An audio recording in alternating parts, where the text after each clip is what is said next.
आपने मुझसे वादा किया था कि अगर मेरी पोजीशन आई तो मैं जो मांगूंगा आप मुझे वो देंगी।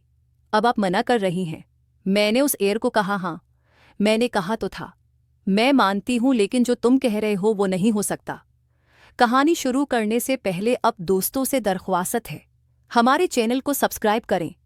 मेरा नाम राबिया है, मेरी शादी हो चुकी है। मैं एक गांव में अपने शोर के साथ रहती हूँ। मेरा शोर एक सरकारी मुलाजिम है, लेकिन उसकी मुलाजमत दूसरे शहर में है, इसलिए उसे निकली के सिलसिले में दूसरे शहर जाना पड़ता है। मैंने अपने शोर से कई बार कहा है कि आप कोई और जॉब ढूंढ लें। हमारी नई नई शादी हुई है और मेरा उस तरह आपसे दूर रहना मुझे अच्छा नहीं लगता, और अभी तो हमारी नई नई शादी हुई है। मुझे शोर कहते कि बेगम दिल तो मेरा भी यही करता है कि तुम्हें छोड़कर कहीं ना जाऊं, लेकिन अब काम के सिलसिले में मुझे जाना पड़ता है। मेरी शोर ने कई दफ़ा अपना तबादला करवाने की दरख्वास्त भी दी, लेकिन कोई फ़ायदा न हो सका। इसलिए मेरे शोर हर महीने बाद घर आते हैं। मैं घर पर अकेली ही होती हूँ और बोर होती रहती हूँ। मैं खुद पढ़ी लिखी हूँ, इसलिए मैंने घर में एक ट्यूशन सेंटर खोल रखा है, जहाँ मैं 8वीं जमात से लेकर 10वीं जमात के बच्चों को पढ़ाती हूँ। मेरे ट्यूशन सेंटर में मोहल्ले के तमाम बच्चे और बच्चियाँ आती हैं। इस तरह मैं बच्चों को पढ़ाकर वक्त गुजारी भी करती हूँ और पैसे भी कमा लेती हूँ। एक दिन मामूल के मुताबिक बच्चों को पढ़ा रही थी कि दरवाजे पर दस्तक हुई। मैं बाहर गई तो गांव के चौधरी साहब आए थे। वो अपने बेटे के साथ लाए थे। मैंने चौधरी साहब को बैठक में बिठाया और उनके लिए चाय बनाई। चौधरी साहब ने मुझे कहा, बेटा आज तुम्हारे लिए एक काम लाया हूँ। तुम बहुत पढ़ी लिखी हो और गांव के सब बच्चों को पढ़ा रही हो, ये बहुत अच्छी बात है। मैं बहुत खुश हूँ। मैं चाहता हूँ कि बेटा तुम मेरे बच्चों को भी पढ़ाओ। ये नालायक पिछले 2 साल से मैट्रिक में फेल हो रहा है और मैं उसकी वजह से बड़ा परेशान रहता हूँ। जब मैंने उनके बेटे को देखा तो उम्र से तो काफ़ी छोटा लग रहा था। उसकी दाढ़ी मूंछ भी नहीं आई थी। मैंने चौधरी साहब से कहा, ये तो भी काफ़ी छोटा सा है और मैट्रिक में 2 बार फेल हो गया है। मुझे तो ये 7वें 8वें जमात का बच्चा लगता है। कि चौधरी साहब ने कहा, तुम उसको बच्चा मत समझना, ये तुम्हारी सोच से भी ज़्यादा तेज़ है। मैंने कहा, चलो ठीक है, मैं अपनी पूरी कोशिश करूंगी। अगले रोज़ से अज़ीर ने अकेडमी आना शुरू कर दिया।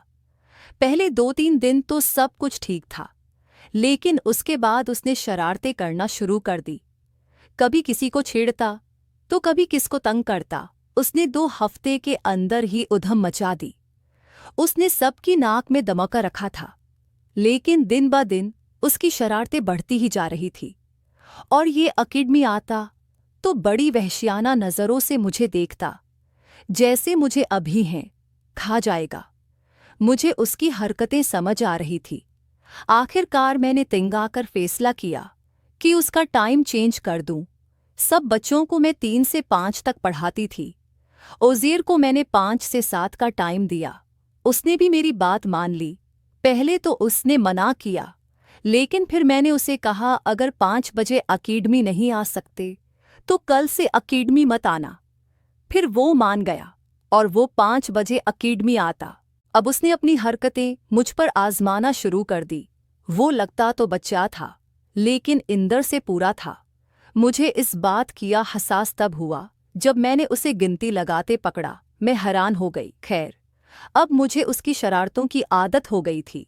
मुझे खुद अकेलापन इंदर से खा रहा था, लेकिन मैंने अपने आप को कंट्रोल किया। मैंने उज़ीर को समझाया कि बेटा अपनी पढ़ाई पर तोजा दो और ये हरकतें बंद कर दो, लेकिन वह बच्चा नहीं शैतान था। एक दिन मैंने खूब गांता तो फिर वो काफ़ी देर तक सुकून से बैठा रहा। उसने रोने वाली शक्ल बना ली। मुझे काफ़ी दुख हुआ, क्योंकि आज तक मैं किसी पर ऐसे चढ़लाई नहीं थी। फिर मैंने उज़ीर को कहा, देखो मैं तुम्हें शरारतें करने से मना नहीं करती, लेकिन एक लिमिट होती है, तो तुम अपनी लिमिट में रहा करो। मेरे सब पता है तुम क्या चाहते हो। मैं कोई बच्ची नहीं हूँ जो समझ ना सकूं। तुम पढ़ाई में भी ज़ेरो हो और ऊपर से ये हरकतें। इतने में उज़ीर ने कहा, टीचर अगर मैं प्रश्नों के टेस्ट में फल मार्क्स ले आया तो फिर तुम मुझे नालायक नहीं कहोगी। मैंने दिन में सोचा, अच्छे मार्क्स और ये हो ही नहीं सकता। मैंने कहा, ठीक है उज़ेर, अगर तुम जीते तो मैं तुम्हें नालायक कहना छोड़ दूंगी और इस दिन कोई पढ़ाई नहीं करूंगी। तुम जो होंगी होंगी होंगी होंगी होंगी होंगी होंगी। दिन तक उसने कोई शरारत ना की, पढ़ाई में मगन रहा। मैं देख के हैरान थी, लेकिन मैंने सोचा उसने 2 दिन में क्या ही कर लेना होगा है। लेकिन मैं हैरान तब हुई जब एक शाम वो पढ़ने के लिए आया। मैं अपनी कमरों में बैठी टीवी सीरियल देख रही थी। उसने आते साथ मुझे टेस्ट दिखाया और कहने लगा, टीचर मैंने कहा था ना। मैंने जब टेस्ट देखा तो हैरान हो गई। मैंने कहा, जरूर तुमने चीटिंग की होगी। तो कहने लगा, नहीं टीचर, आप चाहें तो मुझसे सुन भी सकती हैं। मैंने उसे 2-4 सवाल सुने और उसको वाकई ही आता था। 23 ने कहा, टीचर आपने कहा था मैं जो चाहूंगा आप मुझे वो देंगी। मैंने कहा, हाँ बिल्कुल किया चाहिए तुम्हें। जब उज़ेर ने मुझे बताया तो मैंने उज़ेर को कहा, नहीं नहीं ये नहीं हो सकता, ये तुम कैसी बातें कर रहे हो। इतने में उज़ेर ने टीवी बंद किया और मुझे दीवार के साथ आधा घंटा